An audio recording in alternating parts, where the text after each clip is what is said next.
where do you stick with the use of positive reinforcement to drive what are desired to be good behaviours for workers from a safety perspective? Christian, so the question was, where do you sit in terms of positive reinforcement to get the desired behaviours of workers, particularly in a safety sense? We quite a lot of the times we have these observations around, oh, well done, good boy, pat them in the head, you've done great. Yeah, so I think there's a natural tendency that as people start out in this space, in compliance and in ethics, is to sort of lecture people a bit and go, this is what you should, and you end up in a kind of hellfire and damnation thing, like don't do this, and really lecturing, treating them like they're small children. And I do think there's a lot to be said for that positive thing. I'll give you one example that I really liked, that I thought demonstrated a really good grasp of how to do this well. And I spend a lot of time talking to companies in different industries to try and see what we can learn as general lessons. And so there are some industries that do certain things really, really well.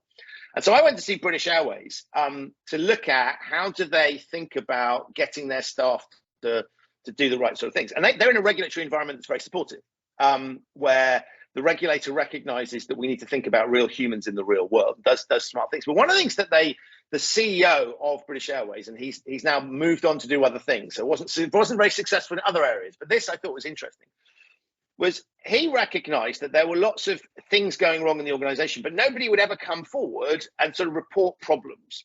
And so he wanted to encourage that. And rather than having a thing saying, you must report problems, we expect, he just thought, well, what can we do to encourage people to recognize that mistakes are going to happen and that we can, if we work together, we can try and solve that. So he created it in the staff magazine. He talks about something that went wrong and how they learned from that experience and got help to do it. Now, it's heavily curated, right? This is not, I got pissed last night and still managed to land the plane in Malaga. Brilliant, well done me, more beers tonight type thing, right? It was stuff like, I'm responsible for running buses around Heathrow Airport, and we realized that we were running buses on routes that nobody would ever take, right? Therefore wasting company money, and we did this by, and so we'd made a mistake in timetabling it. How do we rectify that? But what I love about this mistake of the month thing is it's in a bit of the staff magazine where you'd expect to see propaganda. So you would expect, lots of staff magazines have nonsense in there about kind of like new clients and blah, blah, blah, blah, blah, blah, and so corporate propaganda. And instead, he'd given over a ton of space to this idea of talking about mistakes. And so that, I think, is a really good example of sending a signal to people that we do talk about mistakes in this organization. They do happen. And here's what happens when you report them. Because you can say to people, we expect you to report mistakes, and don't worry, you'll be treated well if you do so. But they're just going to go, well, I don't trust that, right? That's just you saying that. Whereas at least if you can put someone's name to it and say, get them to write a story about what happened and how we solved the problem, you are socializing the idea of talking about mistakes. So for me, when we talk about sort of how can we send a positive signal, there are lots of organizations that really crassly, so employee of the month type structures, which I think can work in certain environments. But if it feels like it's a ridiculous process where we're giving someone the equivalent of the 5 stars kind of that we give to small children because they've done something small that's worthwhile, that can look ridiculous. So I come back to what feels authentic for the organization and how can we send that message. And so mistake of the month is a good example of theatre. It's been put there for a reason to send a signal, and it's been quite carefully thought out, and it's not patronizing, and it feels authentic to the organization. And so I would say I'm in favor of it, but I think often we just kind of go, oh, we need to.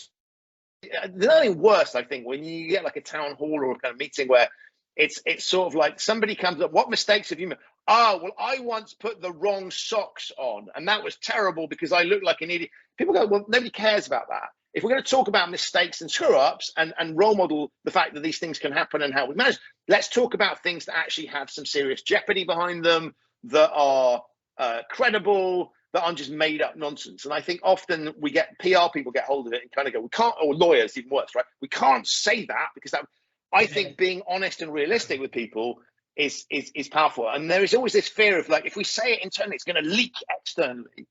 And I kind of think it would be quite refreshing actually if organizations that were safety critical actually could turn around and say, yeah, things do go wrong, but we deal with it and we learn from our mistakes, rather than pretending they never happen I'm much more scared of people that go, I'm perfect, I never screw up, or organizations, than ones that go, yeah, we screwed up, but we learned from that. And here's so that's sort of how I nuance that. But we need to think carefully about how we do that when we do it.